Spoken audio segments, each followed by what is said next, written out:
Arthur felt the world lurch, his body pulled apart and reformed, or just transported so fast it felt like that.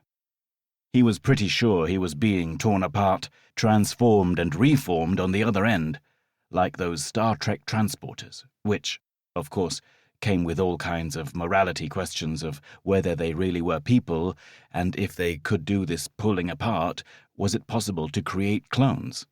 All kinds of crazy questions. Except for the fact that the tower only ever created a single individual, and the way they could manage power, the memories, and the way they could control things, the idea of cultivation and the notices, it spoke of souls. Others had attempted, using tower abilities, to replicate the division process. In other words, cloning in the outside world.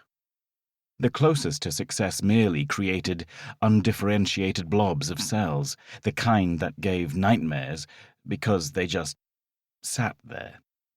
Stem cells, but not really, that had no face or shape. Some believed that it was clear evidence that a soul existed, was needed to create the right form. Others said that the cloners had just done it wrong, that they hadn't figured out how to transport memory properly.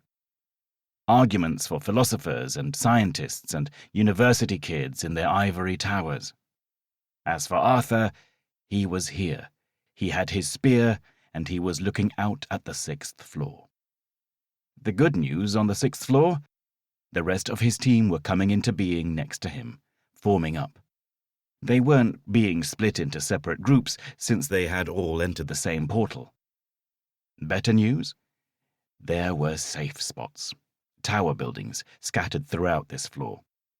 There wasn't a climber village, a central location where others congregated, though some had built small buildings next to the tower-administrated ones. Places they could stop, recuperate, and even buy new gear. All of which was great, except for the fact that the bad news was this floor.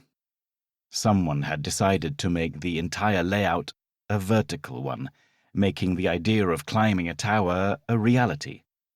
You started at the bottom, jumped, climbed, leapt or walked, and thus ascended a circular column. The fact that it was over 200 levels upwards, give or take a score or two, was one thing. The other was the constant rain of death. "Left!"